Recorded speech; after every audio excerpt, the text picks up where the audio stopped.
Okay, Baruch Maboyim. Welcome to this special program in honor of the 10th Yahrtzeit of from Shaya and Rabbi Schtroks.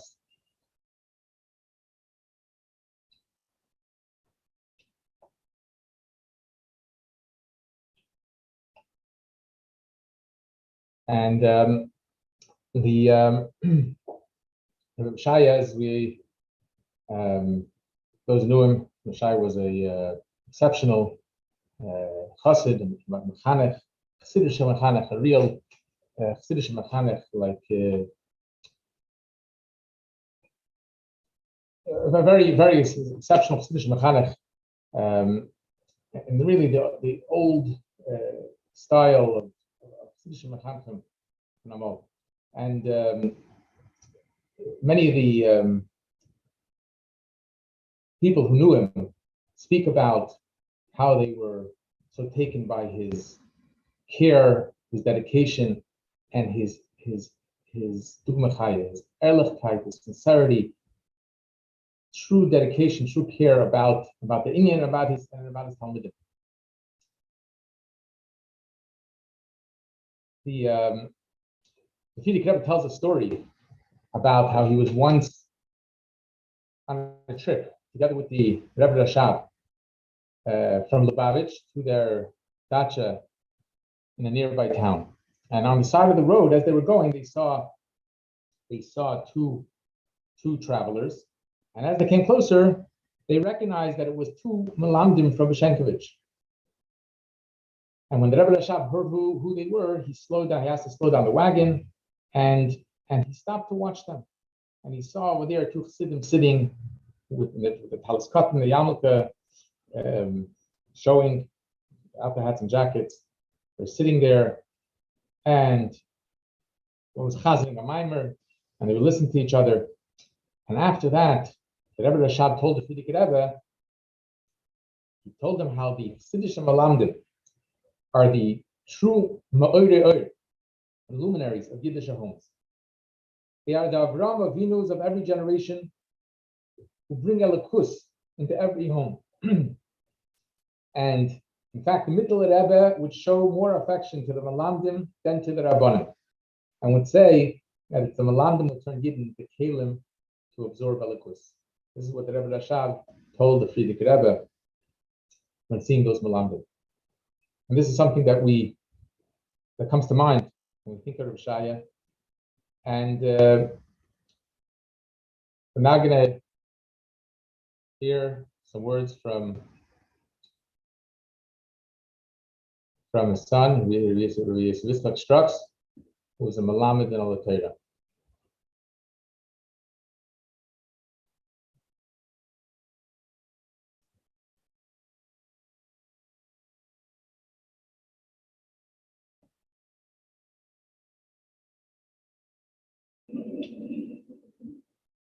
The Schus and the Mishmas.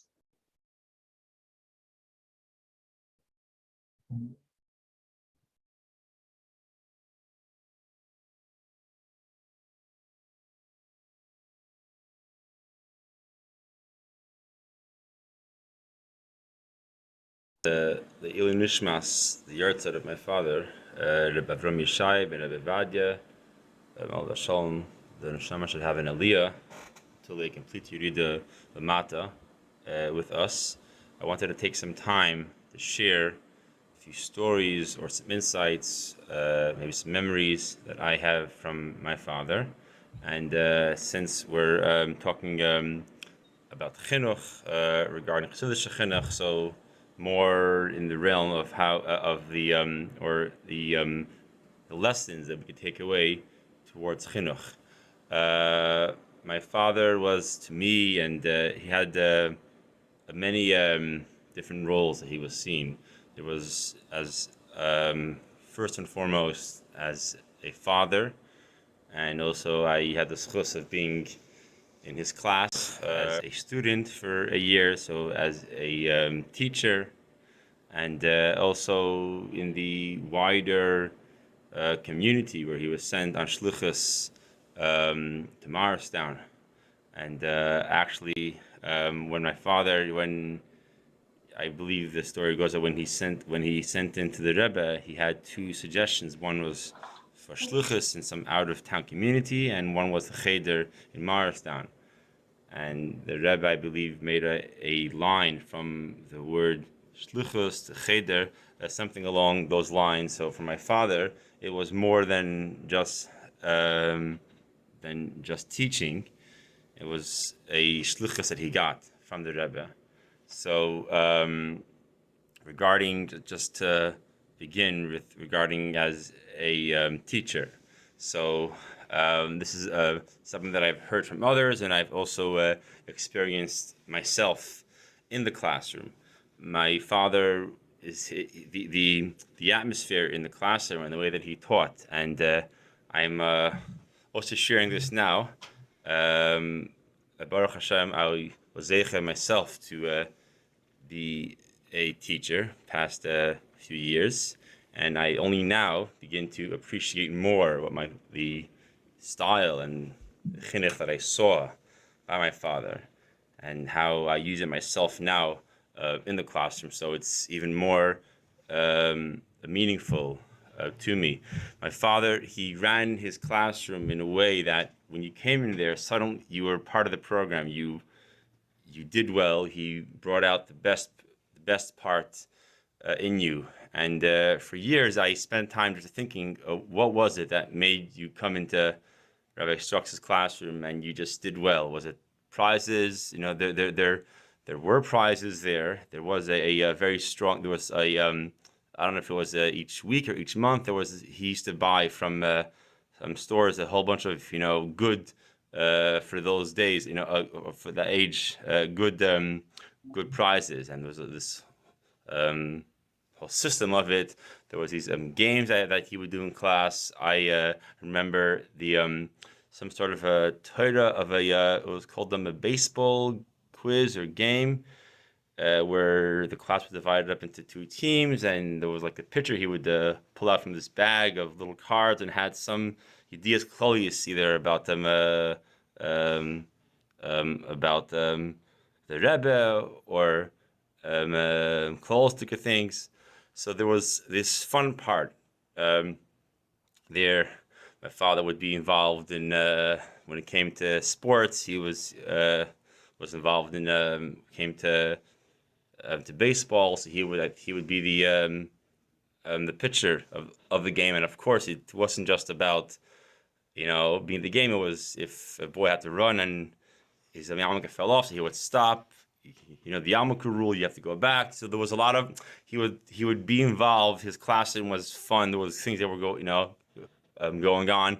Was that the key, or was it the maybe the discipline system? There was something there. But again, that is not what sticks out in my mind.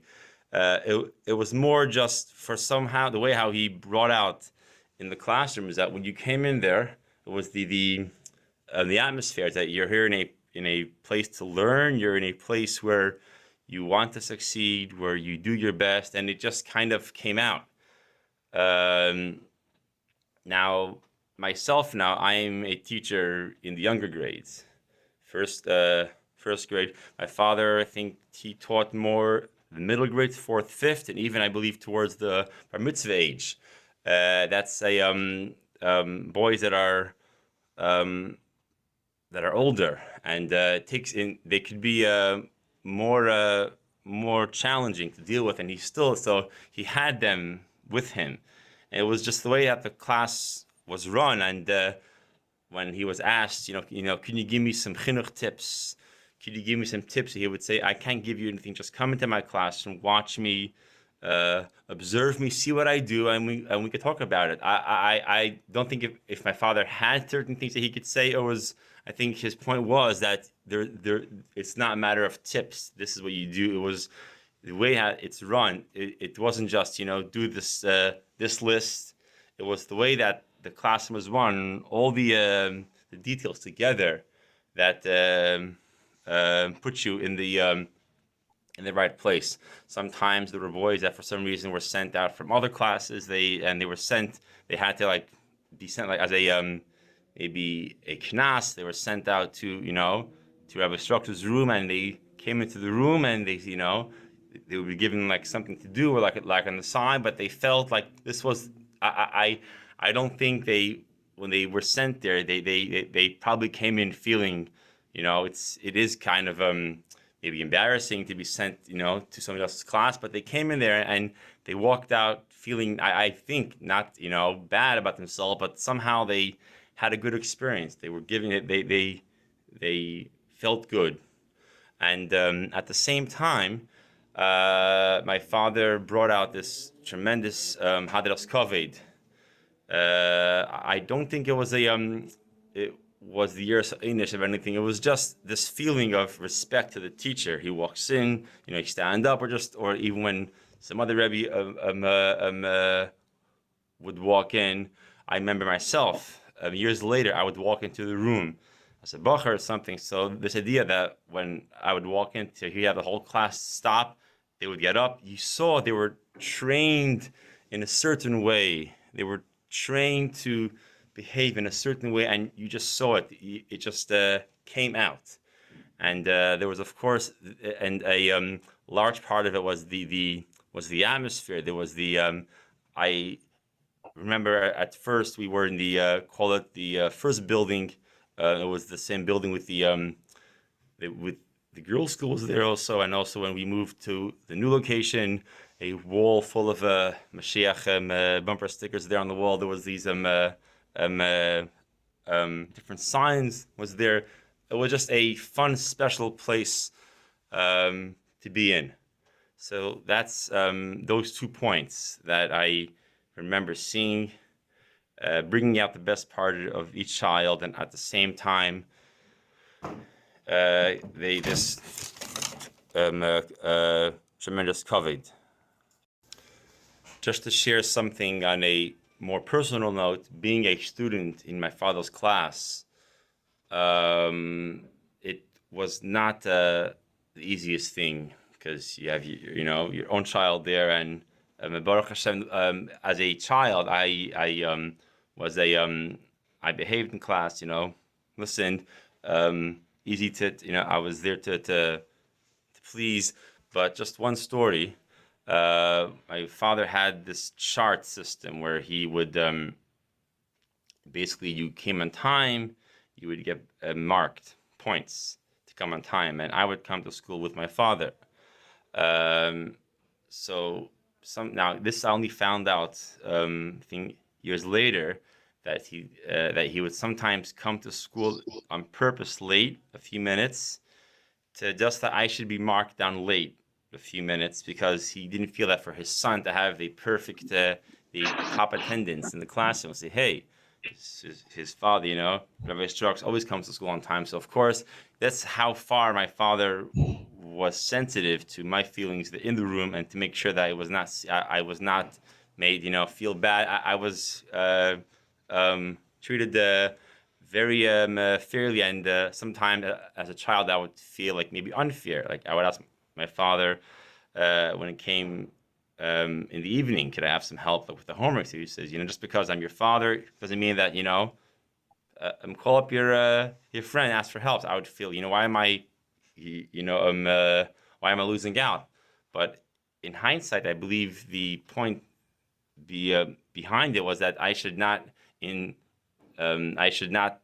said, oh, you're a son, so that's why he gives you, special treatment. It was just to make me feel part of the class.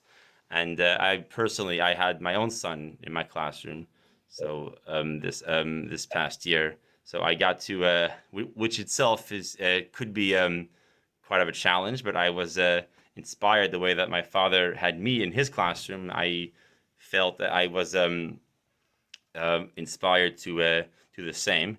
This is more about him teaching in the classroom.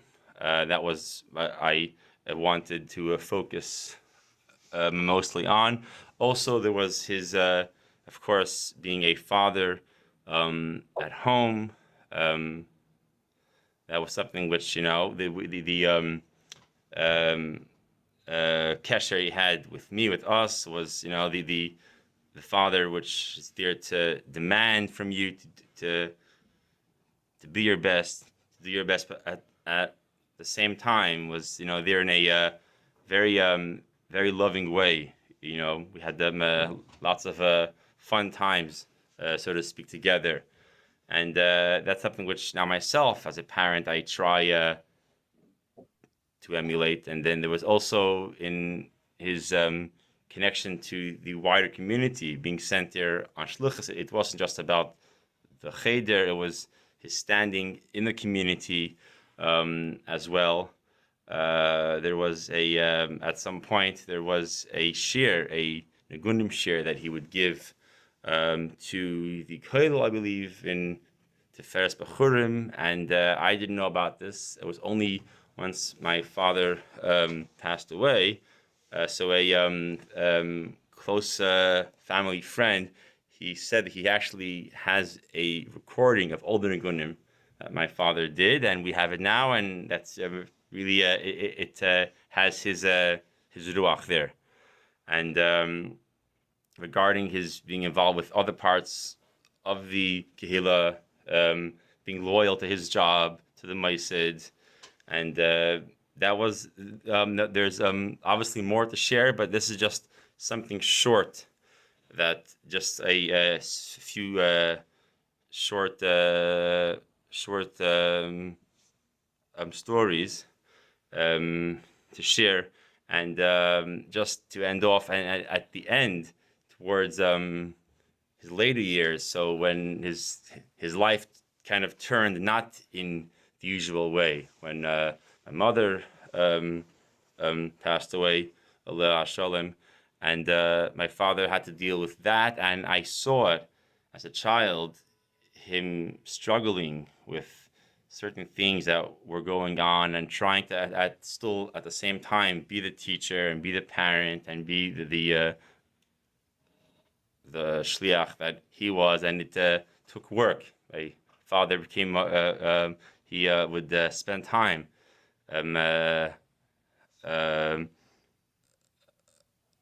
thinking about it and just becoming a better person because of it. He would spend time with the part of Tanya, the Haskell Chabina, that's Ein Ra'yed Milmaila, and he had to struggle with it. But I feel that he went through life, and he felt that this actually spoke to him, and and for me, the lesson that I take away from it is that when we're given certain whatever path in life we take, there's a way to that we can take it in a way to become better people. The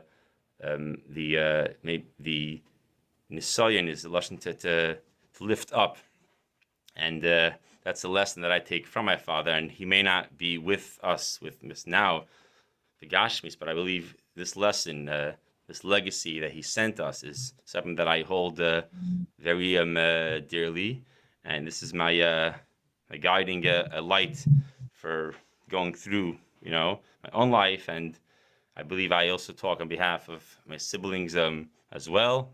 And I want to end off again that the neshamash of Avram Yeshaya ben Evagdi should have an aliyah until the ultimate aliyah with a yirida, the mata, and may he be here together with us with Mashiach Tzedkenu.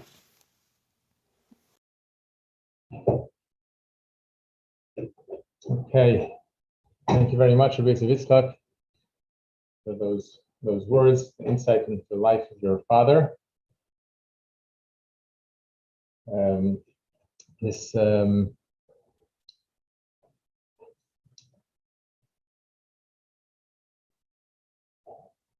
idea that the shlichus, that the sense of shlichus in chinuch, and the dedication to Talmidim, and to really mechanech them, is something that we certainly saw at Yeshaya.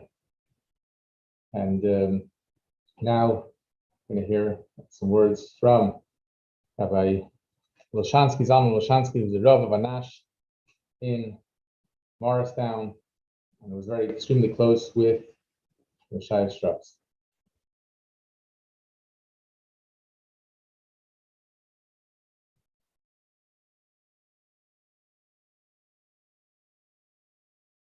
It's 10 years since that morning when we woke up. It was a Sidkvias Sunday morning. The bittere Besuche that Reb Shaya, Rabbi Yeshaya, Brother Olav Shalom, is no more with us. Reb Shaya, for just one day before, was together with us, wir sollen seine alle abgeschickt, solange gesund Jürgen, was with us in Shul, and as always was the Ruach HaChaim in Shul. He brought in Chayes in Shul, and Hashgacha Brothers was davening by the Ahmed Musaf, and he also said, you have to and unfortunately, the next morning, Shaya was no more here, and he left a very, very big void. A void, obviously, first in the Mishpacha, and a void in Cheder, where he was a tremendous teacher, a void in Shul, a void in the community, and a void among everybody, because anybody that was in touch with Shaya was feeling his impact. Shaya was an extraordinary person. He was an emissary Chassidischer Eid, an emissary Shamayim, Besoyer, Bekalak, Bekamuga, and an Eid who was übergegeben zum Leben with every single way. An Eid that had so much Tzoros Nabach, went through Shiva Medori Gehenim, and in face of all the difficulties, stood up with übergegebenkeit, with Mesiras Nefesh, not wavering, übergegeben to the Mishpacha, doing everything that he needed to make them strong and to give them what they needed. In Cheder, he was an unbelievable mechanech. His chinuch was something that left an impact on any Talmud that went through him. We parents were waiting for our children to go into Rabbi Schtroks' class because he was a very stern teacher, a disciplinarian. He taught the kids discipline, but in such a way that they were affected, impacted, and they loved him, and they came out different. A child that went through his class came out with an impact in every single way. He was a mechanech, a real mechanech. He was also a Eid that had a tremendous hashpora around him. with his beautiful Midas Davis, and Noach Labrius, and Kol Mishu Chabrius Nechemenu, Chamokim Nechemenu. He was able, in his own way, was a very, very strict person, but he had tremendous tolerance to other people, and at the same time was able to be me'oyer people, to be bettering their ways, and they would listen to him because he said it with a very nice way.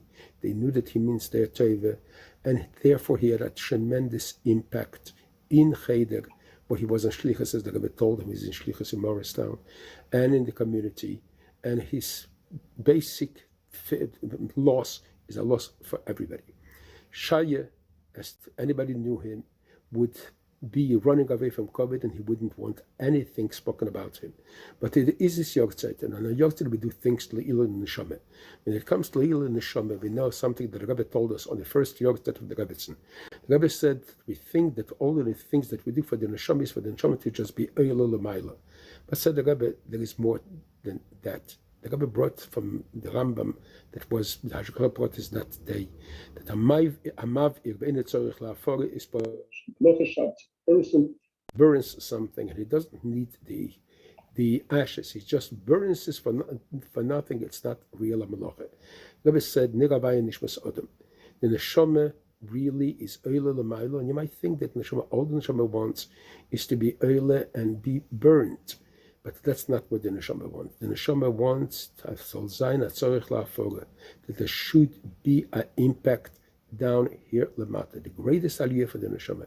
This time for the neshama is when things are done lamata through her hashpoeh, and through Shaya. There could be a lot that we could learn from him, and let this be a schus for his neshama.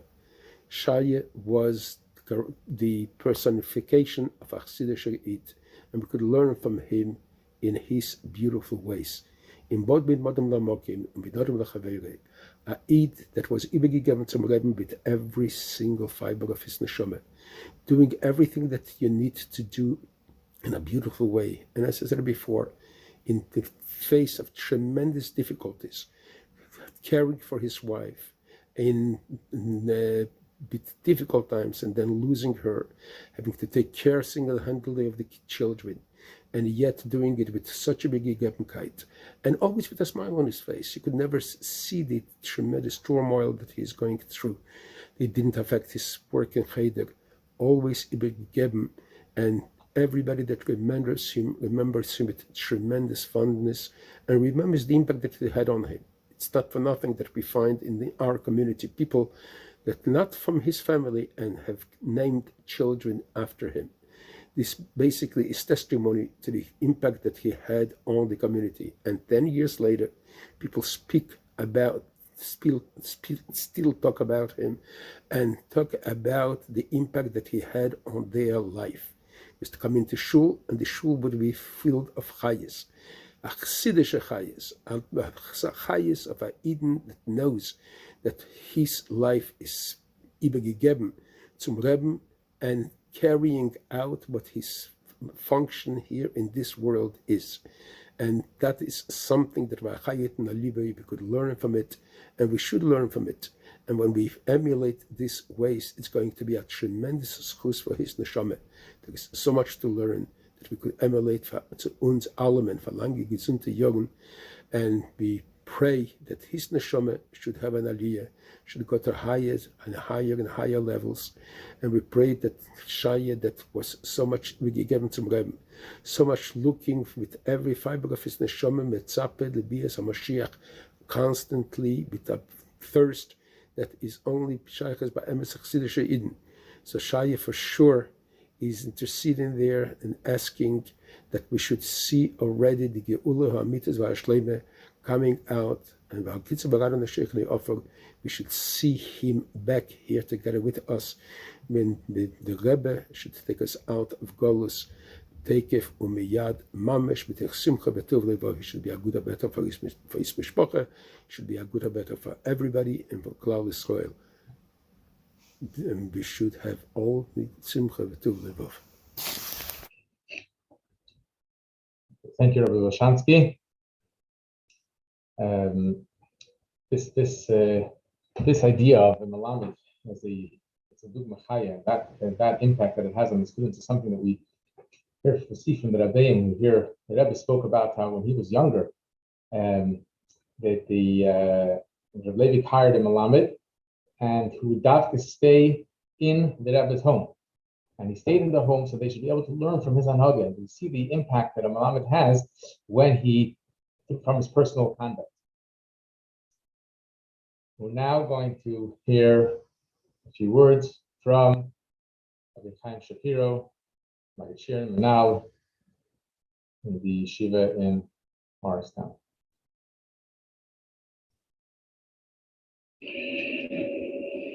Just a short nekuda connected to chinuch, and also in connection with the 10th Yahrtzeit of my very dear friend Rabbi Yeshaya Schtroks alav hasholem. So we all know that one of the inyanim of chinuch, one of the most important inyanim of chinuch, is being mechanech by example. Obviously, not just telling someone or a child or any mechunech what to do, but actually to live by what you are trying to teach him. Live by the chinuch. And when we live and we act in that way, then the mechunech will obviously pick up that it's important to the mechanech. And when the mechunech sees that it's important to the mechanech, really, not just that he wants the mechunech to do it, but it's really important for the person himself, that in of itself is obviously a tremendous tool and a tremendous way to be mechanech somebody. Not only that, it's important also to think about how the mechunech will perceive our actions. Even if our actions are obviously correct, but if the mechunech will not perceive it that way, then it's important that we should do things in a way that the mechunech, the person we're trying to be mechanech, or the child, etc., shouldn't be able to think that we're not doing something correct. And I just want to illustrate this with a short story that connects to this, that I experienced with Rabbi Shaya alav hasholem Schtroks, to show how this illustrates it, and also shows on his ehrlichkeit and his Yerushalayim, etc. Many years ago, they were repairing the mikveh here in yeshiva in Morristown, and in order for them to repair the mikveh, the boir, so they had to empty it out and dry it. And Baruch Hashem, we're a kehillah that works and is active 24 hours, 27 days a week, and 365 days a year. So they had to shut the mikveh. So what did they do? They waited till like a week before the summer, between Ben Azmana, between camp and the yeshiva's kites. They closed the mikveh and they filled up the pool a little early. And the pool, they put up the mechitzas, and everyone was advised to use the pool for that period of time as a mikveh for about the period of a week. So every morning from like 7 till 9, the pool was open. Erev Shabbos it was open. Shabbos morning it was open, etc. I woke up to yeshiva Shabbos morning, that Shabbos, with my 2 young children.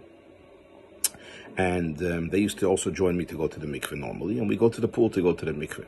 Come to the pool, and I see that the pool is half empty or even 3/4 empty. What happened? A pipe platzed in the pool, and all the water was draining and rushing out. Everybody is trying to chaparan to go to the mikveh. They're getting undressed and they're going into the pool. It's actually a sakonadik pool when there's no water, because there's a big shipua. It's very slanted on an angle.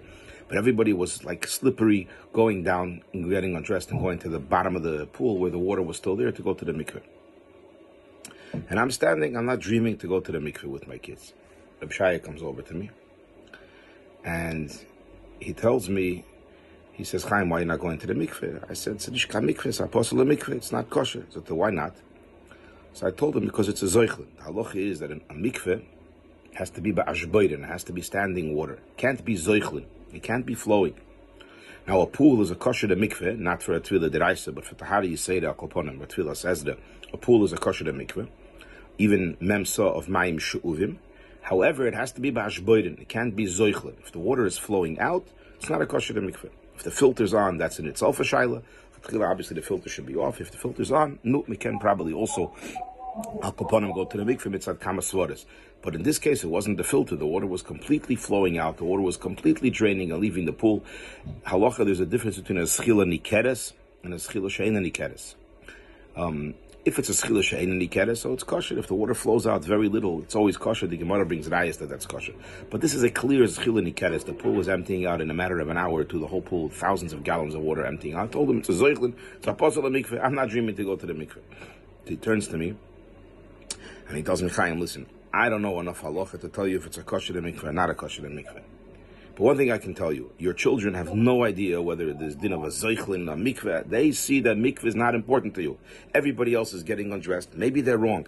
And they're going down to the mikveh, and you're the only one standing there. and not going to the mikveh, and your kids are different than everybody else. It was a shtickle sharper rebuke that he gave me. Well, gemeint in my naivete that I'm doing the right thing, I'm the tzaddik, and it's a waste of time going to the mikveh. If you want to make even a pilpul, it's even a shaila if you're even allowed to go. Yerid lahokir, it's not, it's rechitza. Who knows what komen is achen? The pill mamish, I thought about it for a moment, and this guy's right. Yeshaya is right. My kids, they're young, they have no idea. All they see is that everybody else is getting addressed and going to the mikveh, and their father, Chaim Shapiro, that's a kind that mikveh is not important. He's finding loopholes, excuses not to go to the mikveh. So I got undressed with my kids, Sakona Diktake, and we actually went to the mikveh. A few minutes later, actually, one of the menalim of the yeshiva came and kicked everybody out because it was really Sakonas Nefoshes, and he closed it. Shaya. So this taught me a tremendous, tremendous lesson, and I think it's just one nekuda. We're talking about chinuch. There's a lot of details of chinuch, a lot of inyanim in chinuch. This is one tremendous lesson that I learned on the ground. And it comes the same thing when it comes to Pesach and in Kashrus. There are so many inyanim that if you break it down, many times some of the actions that we do don't really have a basis to be machmir or whatever the case is.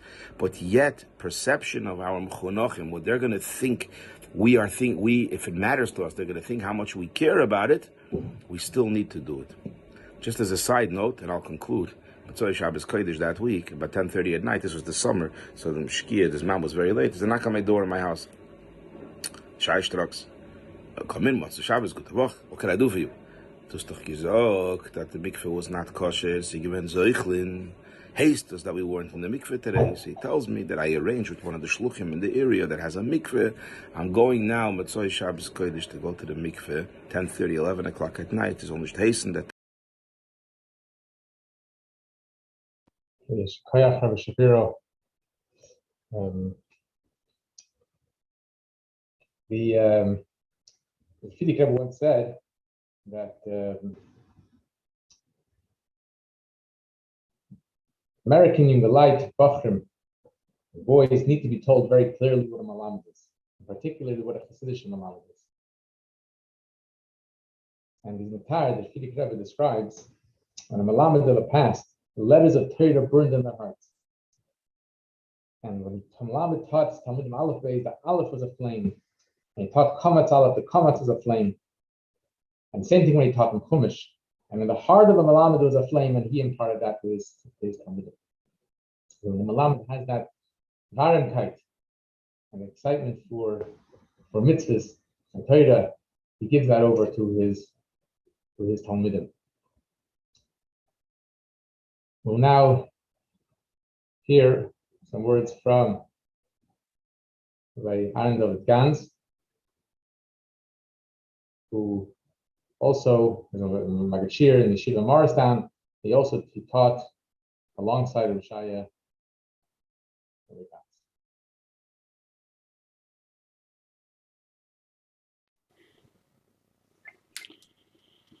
Guten Morgen. It's a gewaldige covet for me to be able to participate in this evening's event, although this is pre-recorded because I have another simcha tonight. But it's a gewaldige covet to be able to participate in Reb Shaya's Yahrtzeit. And I'd like to speak an Indian of chinuch, but of course it's connected very much to the life of Rabbi Shaya, Rabbi Shaya Schtroks. I'll begin with the Gemara. The Gemara says in the last mission in Kiddushin,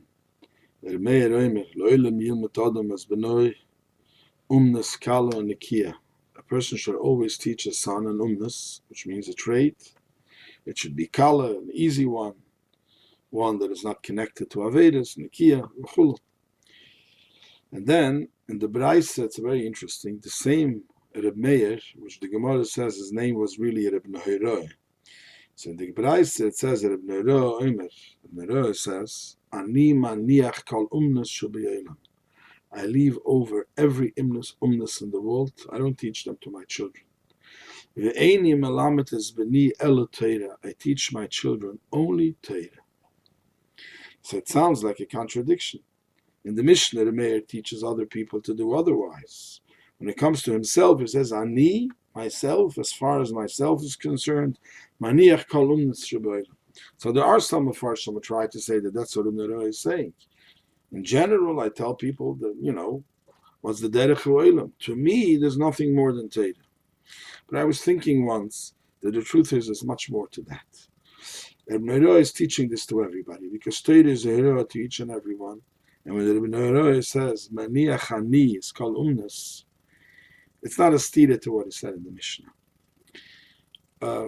We all know the pasuk in Bereshis when the Rebbeinu Shloim came to Adam Rishon and he asked them, "Did you eat from the tree that I told you not to eat?" He answered, "Ha'isha asher nasato imadi hi nasto li v'oichel." The woman that you gave to me, that woman, she is the one who gave it to me, and I ate. And Chazal says, Hashem said, I gave you the biggest teva, I gave you a wife.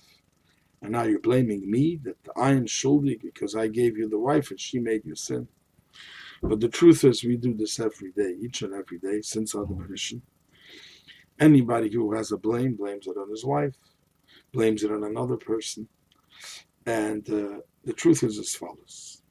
I remember I used to speak at the Chabad house and I used to tell them like this. Any woman who knows the husband is a baseball fan, he goes crazy for baseball. And even though she couldn't care less anything about it, she would know that is sacred. And she wouldn't make any appointment, she wouldn't make any arrangements for that hour, for that 2 hours, whatever that place. She knows that's his world. And she wouldn't dare to disturb that. Why? Because every woman, and so too every husband, knows what the spouse lives for. What's their life? And that is sacred. That will never be breached. Other things are up for grabs. Other things you could make psharas, and you could discuss, and I'll give in a little, you'll give in a little. But there's something which your life is, and that there are no psharas. And Ibn Hira comes and he says as follows. Of course, the person has to go out and make a living, and has to bring parnasa, and he has to deal with other yidden, he has to be a shliach, has to do many things in life. But then there's that hour of the evening that's his kiviyah situl l'teira. And the entire family would know that with that hour, there is no psharas. And with that hour, don't come bother Tati, don't make any phone calls now, don't come disturb him. This is his life, he will not give away. He learns Nachitas, Rambam, he has a Chavrusa now, and this is sacred. And if you live by that, Ani maniach kolumnas shabiyola, what is my Ani? Who am I? It didn't mean that he didn't have another job, but he realized what is my father's umnus, what is his real life. If you looked at Shaya, the truth is, everybody would call him a very sincere person. And that's the right word, that's the right expression. Sincerity. That when he said something, he meant it. There are some Yungelite that you could say they're from Yungelite, and they're ehrliche Yungelite and even Chassidish Yungelite. Because that's how Lubavitch is. That's how we do it. That's how everybody else does it. Would I mind that everybody will not be so intense about this? Would I mind that if everybody else will be a little more laxed about it? I'll too follow. But right now, this is what we do. I do it too. Kids sense that in a split second. And therefore, they start saying, everybody else is doing it, my friends are doing it in this. And therefore, everything is up for psharis. To Shaya and to a real chassid, he's sincere about it. You smell it, you feel it, that you can't even approach him for psharis. You can't even demand from him psharis, because you see, this is who I am. Ani, this is my ani. And that's Amos Chinuch. It's not only we tell our children what to do, it's not only that they see we go, we're dugma chaya, not only that, but they see that we really mean it. I always like to tell the story of in Williamsburg, when many years back, in the time of the Friediger Rebbe, still Tafshins, early Tafshins, there was a Rav there, the Tzelem Rav, the one who gave the Hashgacha on Kedem, as everybody knows. And he was there very early on, when there were very few from Yidden there. And a Yidden, a woman, came into him once, and she started begging, she needs counseling from a Rav, the rabbi should help her. So what's the problem? She says she has a son that became a sugar. So the Tzelem Rav asked her, tell me, what are the symptoms? What do you see? So she says he has these leather boxes and he takes his blood pressure with it every day. So the Tzelemanov took out his talis and tefillin, and he showed her, you mean that type of box? She said, wow, what a counselor. He really knows his stuff. He knows what people suffer today. He says, can you give me some more symptoms? She says, yeah, he has these leather-bound books, and the whole day he sits over them, and he mums, and he hums, and he says a certain tune, and he shakes. So the Tzelemanov showed her the Shas. And how she was, wow, what a rough. He has that too. And then she said about the fringes that's hanging out of his beggar. So he took out his tzitzis and he showed. So finally, the Tzelemanov told her, my entire Freud, but I just can't help you, because I too suffer of the very same illness. So the woman started crying. She said, Rabbi, you don't get it. He says, you're a rabbi, you're getting paid for it. My son is serious about it. And that's the truth. That's emes chinuch. That our children should realize, I'm not doing it because everybody is doing it. I'm not doing it because it's supposed to be that way. I'm doing it because this is what I live for. This is what I care. Such children are proud to follow that. They'll never even think of cutting corners in such a thing. The same way no normal Hasidic child would come home and think that you can make it a pshara with Chalav Yisrael.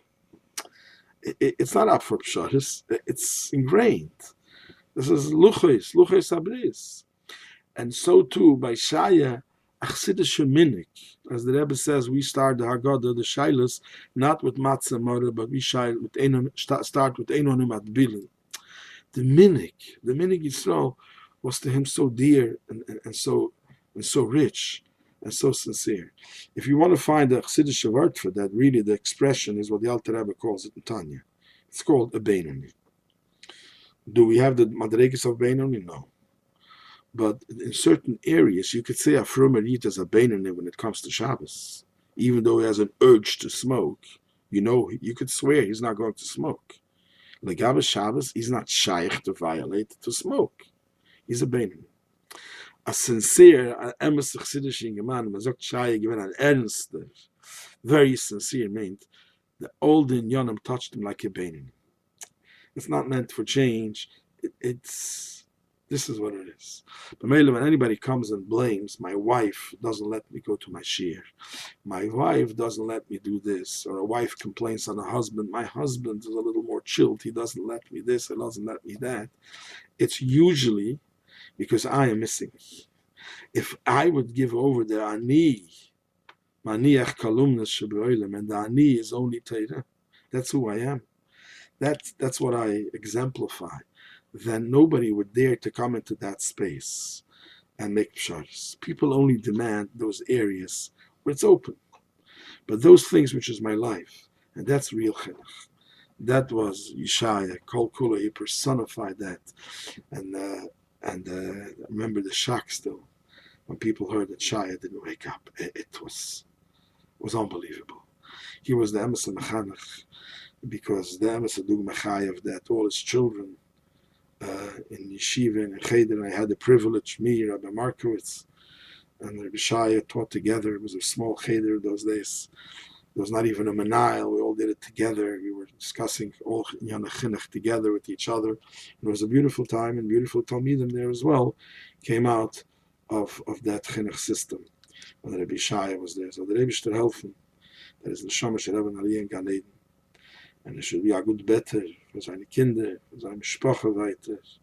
And the Rebbe should help him that his sincerity should be looked upon at the Shemayim as well. And his tefillas, Mashiach now, but the Kitzu Aran and the Sheikh Neofer should come about very sincerely now. Amen.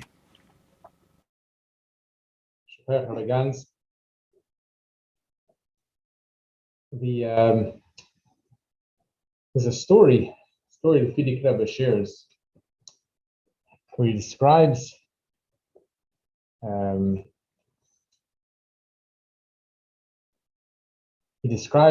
chassid, a great chassid, the Talmud of Michal of Pat, from the Chassidim of Alter Rebbe, would go in the Nigel Chassidus, would come to Lubavitch, and he describes his whole Seder Avodah, and incredible seder of hours of thinking chassidus and davening, and but he was alone. He was involved with his avodah. And Pidikever brings how in the Yechidus in Tov Reish Lamed Ches, the Rebbe Marash told his son, the Rebbe Rashab, that the purpose of a neshama coming down to this world is not to just be satisfied with working with himself, but to impact another person. And the Rebbe Marash, as an example, said the ultimate purpose of the neshama in this world is to accomplish Chassidim, like Rabbi Yosef Hillel, the Malamed who taught children in Droya. And he mentioned another chassid as well. And he described that this Malamed, he was a Talmud of the Alter Chassidim in Droya. And the Alter Rebbe taught that the ultimate goal of a chassid is to share with others the spirit of avodah and the midas and Ahavas Yisrael. And this impacted him so much that he chose to become a Malamed. Even though he could have done something else, he could have taught older Bachrim who would have brought him a greater income, but he chose to teach young Talmidim so that he can implant in their hearts a love for Torah and Yerushalayim. And the Rebbe Marash told the Rebbe Rashab that what Rabbi Yosef Hillel implanted in their hearts cannot be uprooted or even weakened by all the winds in the world. We're now going to hear from a Talmud of Rabbi Schtroks, Rabbi Mordechai Lipsker.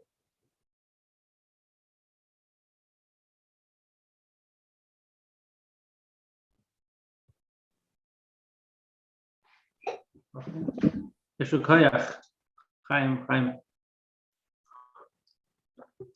You make it, the sound was good.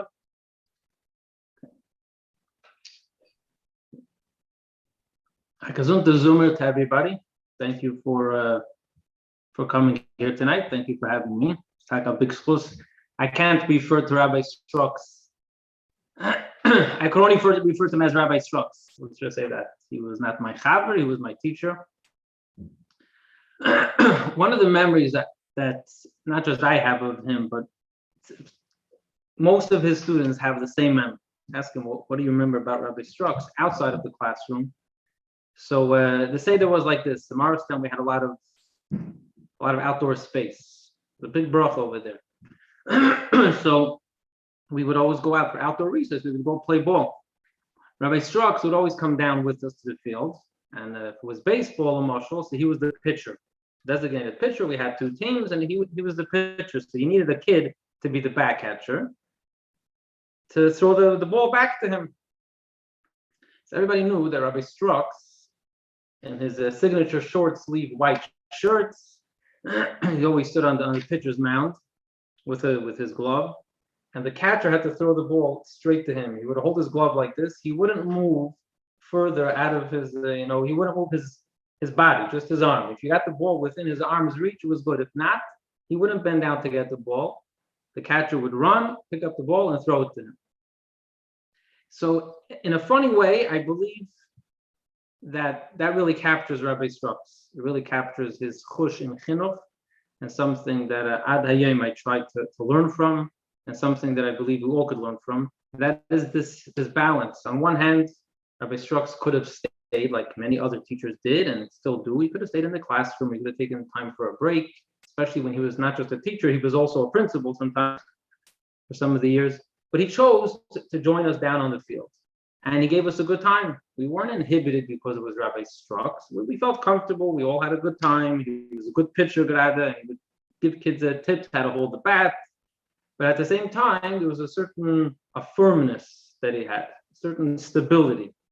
And we got a kick out of it. You have to get the ball straight to Rabbi Schtroks. You have to fit into his frame, and he's not going to go and mold himself around you. This is in this week's Parshas Kedoshim. So one of the mitzvahs is lo sikaim v'lo sita. You're not allowed to take revenge. You're not allowed to bear a grudge. So the Gemara brings that says it's written in Shulchan Aruch that a Talmud Chacham is meant to stand up for his kavod. Ad Kedei Kach says the Gemara like this: a Talmud Chacham who doesn't Doesn't take have vengeance and bear a grudge for his covet. Like a snake, Einay Talmid Chacham. So if the Shaya, okay, I understand. If you want to explain why Talmid Chacham has to stand up for his covet, why do you have to? It's not his covet. It's covet HaTorah. Fine, but it's a very extreme description. He has to be like a snake. So there's a sefer called Chanukas HaTorah. Rabbi Schtroks actually used to bring from all these little svarim lach. It's not a svar. Chanukas HaTorah is a very chashuv sefer written by the Peshel of Krakow, the Rebbe of the Shach, the Rebbe of the Avodah Zagershuni. So he says like this. He says Pshat is like this. There's a medrash that says when Mashiach comes, all the animals are going to have a conversation, and the animals are going to turn to the snake, and they're going to ask the snake, "We don't understand you. If we ever killed other animals, it was for prey because we were going to eat them. But you, a snake, everybody knows a snake bites other creatures, and then it just slithers away. So why did you bite? You didn't gain anything out of it." And the snake answers them, "I never bit unless I was whispered to me by the Eibush, unless I was told to bite. That's the only time that I bit someone." So Zok the Chanukas HaTorah, that's Pshat. Kol Talmid Chacham she'ein nikim v'neiter k'nachosh. If he doesn't take revenge in the way a snake does, then he's not a real Talmid Chacham. What's a Talmid Chacham? Especially al pi Chassidus, Talmid Chacham is the bittul dekayit. Talmid Chacham is a Talmid of Chacham. He's a recipient of the wisdom of the Torah. What does the Eibishter want now? Not what do I want, not what's my personal agenda, my personal vendetta. So a Talmid Chacham stands up for the Kavod HaTorah just like a snake. I'm not personally involved here, I'm not emotionally involved there. I just know what the truth is. The truth is, in this case, this person insulted the Torah. I have to stand up for Kavod HaTorah. But it's nothing to do with me. So if he's not able to do that, then he's not a real Talmid Chacham. A real Talmid Chacham, this is the siman, when you test his limits, when you test his ego, and you see that garnish lo yinaga v'lo yipaga, that's when you know that he's a real Talmid Chacham. As parents, as mechanech, whether it's parents, a teacher, it's a challenge, and it's also the greatest one of the greatest tools, one of the greatest approaches to chinuch, if you will, especially we saw by Rabbi Schtroks, is that a certain security, a firmness, in that if I know that what I'm saying or what I'm demanding is 100% correct, then if I could keep my cool, I'm just a delivery boy. You think I'll push the example. Take your kids shopping to one of these big stores, like a Target, Walmart, and you buy a kol mini zaka. And let's say maybe the kids even nudged and you bought them something that you weren't going to buy because they nudged enough. Then you come close to the checkout, and strategically placed over there is all the candy, all the impulsive shopping they put over there by the checkout. And the kid starts nudging that they want the Anash, and all of it is it's not kosher candy. So we know that if the kid's going to nudge, it's not going to help with the kid's nudge. The answer is going to be, I'm sorry, we're not buying that. You could nudge from Heinz Morgan, we're not buying that. And it's taka, I think most of us could agree that we'll see that there's a certain calmness that we have because we know what the end is going to be. The end is going to be we're not going to buy this because we're not allowed to buy this. So the same could be in so many different areas where if we know that this is what needs to happen, whether this is when the kid has to go to school, or this is the kid has to go to sleep, or this is whatever the responsibility that the child has to, whatever it is that we're demanding of the child at that time, we're expecting of the child. If we're able to separate, in a certain sense, separate ourselves and just be like that emes Talmid Chacham. This is what the Eibishter wants of this child now. I'm the one who has the supposed to deliver that message and to follow through with it. The kid is going to try us. There's no question. They're going to they're going to start picking at our ego, and then we're going to have that shayla. Is I don't let my ego get involved over here. Is it going to get me? Going to get Kratz, and then I'm going to fight back not like a snake, like another animal, or am I going to be the emes Talmid Chacham? So I think Rabbi Schtroks, one of the things we saw about him was that that quality of a emes Talmid Chacham in that sense. That you knew by him, there's no monkey business. Everything is emes. And if he made a rule, it's because he thought about that rule. And if he made a chart, he's going to follow through on the chart. Like Yeshaya mentioned before, he's going to buy the prizes, he's going to deliver the prizes. And if he had to discipline, you accepted it, you knew it, whether it was easy or wasn't easy, but you knew that you're not going to budge him because it's not him. He's just representing the emes. Remember, as a kid, my father used to say a marshal, that there was a big ship at sea, and it was at night. So the ship is sailing, and he sees ahead of him there's a smaller boat that's sailing in his path. So he sends out a message on the radio, and he tells the past, this is U.S. or whatever the big ship's name, and I need to get through. Please move out of my way. Fine. Within a few minutes, the little boat gets out of the way. A little while later, ship is sailing right there. Another boat gets in his way. It's a big boat, but it's not as big as him. So he sends a message on the radio to get out of my way. Then he sees a light ahead, and he announces himself, I need you to get out of the way. And all of a sudden he's surprised. He gets a message back, and they say, we're going to ask you to change course. You're going off course, you're going to have to change your course. And the big ship gets all upset. The captain gets on the radio, and he says, you know who you're talking to? We're a big ship. Hakitzer says, repeat yourself a few times, but the voice keeps on coming back. Same voice, same message. You have to change course. And finally, the big ship is getting very, very, very, very close to this little light. And finally, the voice comes back and says, I'm talking to you from the lighthouse, and you're going off course. Rabbi Schtroks, if you could say, was like a lighthouse. Very firm, very stable, very consistent. And he did it with love. Whatever he did, you're able to see that this is a person who loves his Talmidim and he loves his work. Like one of the speakers mentioned before, two of the speakers already said it. He loved what he did. He believed in what he did. And he was there. He was totally invested in what he did. He was there to shine light, but he was unbudgeted. And I was telling this story to my, one second. Rabbi Schtroks standing on the pitcher's mound. Why do I say that kind of captures Rabbi Schtroks as a mechanech? Because there he is. He's mamish like a lighthouse. Because when he came down to play with us, on one hand, like I said, he enhanced the game, made the game a lot better. It was a lot of fun. At the same time, Yeshaya mentioned this before also, he had certain rules that he implemented in every game, and we had to follow them.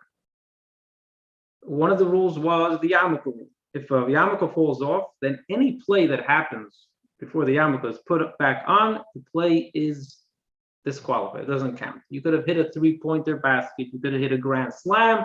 Could have hit the winning goal. It doesn't count.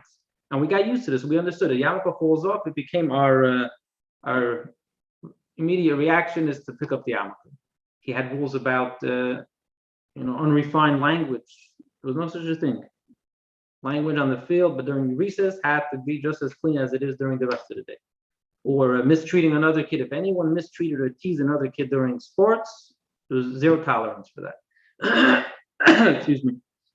You have to play like a yid. You used to say that all the time. You're playing like a yid. So you knew that there was a certain like a standard to this baseball game, or this soccer game, and it's being set by Rabbi Schtroks standing up there on the pitcher's mound.